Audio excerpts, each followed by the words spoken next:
Nobody likes to waste time grinding, so let's find out what the best material farm is in Ender Magnolia.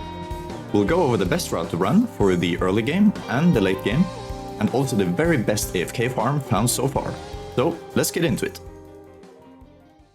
There are two ways to grind materials in this game. You can either destroy background objects like lamps or crates, or you can kill enemies with the headless gold statue relic equipped.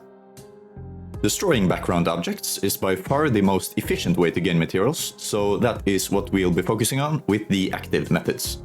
To find out where the most profitable room in the game is, I did the only sane thing I could think of and spent 30 hours mapping every single destructible and their respective average drop rates in a massive Google Sheet linked below. And after going over every single room in the game and looking at the data, 3 spots stuck out, but 2 of those were clear winners in my book. First, we'll go over the best early game farm by far, the route in Old City Market. Not only is this route super simple to run and accessible right at the start of the game, it's also by far the most profitable route you can farm all the way into Central Stratum, which is kind of insane. Running this route without the Eye of the Beast relic, you should expect around 37,000 materials per hour or around 600 materials per minute.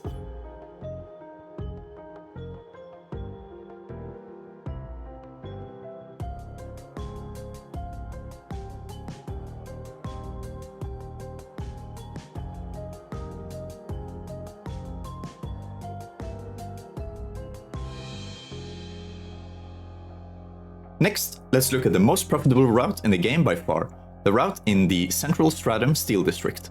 This route is around 15% more efficient than any of the other routes I tested. What makes this route so profitable is that the runback is super short and all the breakables drop a ton of materials. Running this route with the upgraded Eye of the Beast relic, you should expect around 330,000 materials per hour, or just around 5,500 materials per minute.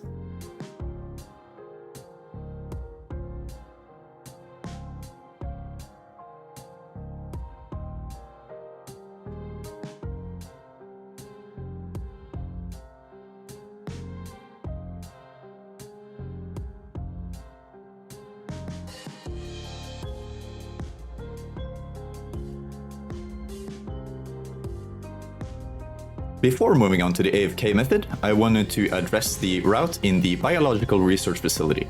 This route was recommended a lot by other people on Reddit, but according to my testing, the route in Steel District is around 15% more efficient. It's not a bad route at all, but certainly not the most optimal one. Finally, let's go over the AFK method. As far as I know, this was first discovered by Lentinant on YouTube, and I will have their video linked in the description below. We will take Lentinant's design and try to make it as efficient as possible. First of all, raising or lowering the difficulty has no impact on material gain. Reducing all the difficulty modifiers to as low as possible is highly recommended to avoid dying. The only exception is the enemy attack frequency modifier. Although it does not show an improvement statistically, I think it will help when Lorna is not placed 100% perfectly. My reasoning here is that the rat spawner has a spawn limit of 3 total rats, and the increased aggression causes the rats to be eliminated faster, allowing the spawner to operate at full efficiency.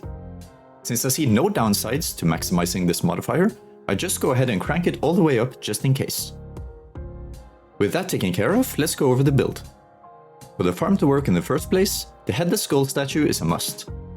And even though the Eye of the Beast relic states that it only works on breakable objects, the effect seems to be applied regardless, so this one is also highly recommended for that extra 20% material boost.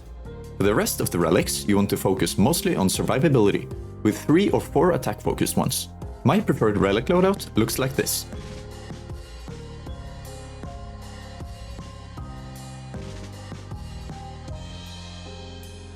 For the equipment, choose the carapace and bracelets you have with the most defense and health possible, and the totem that gives you the most survivability. If you have all the items like me, this is my preferred loadout. The final thing we'll need to equip is Lorna's Wave Pulse ability, and to start the farm, all you need to do is place Lorna in front of a rat spawner of choice in the Biological Research Facility. To maximize efficiency, spend 10 seconds before going AFK to make sure that Lorna is placed correctly. Try to prevent most rats from landing between the beams, which could slightly slow down the farm. A setup I found that seems to work well is to place Lorna from the 4th fence post from the right, and stand here. Using this AFK farm, you should expect around 123,000 materials per hour, or around 2,000 materials per minute.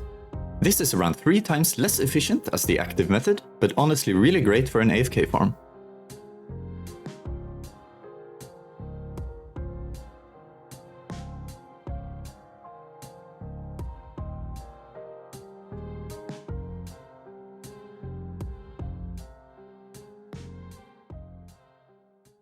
If you learned something or found the video useful, please press like, I would really appreciate it.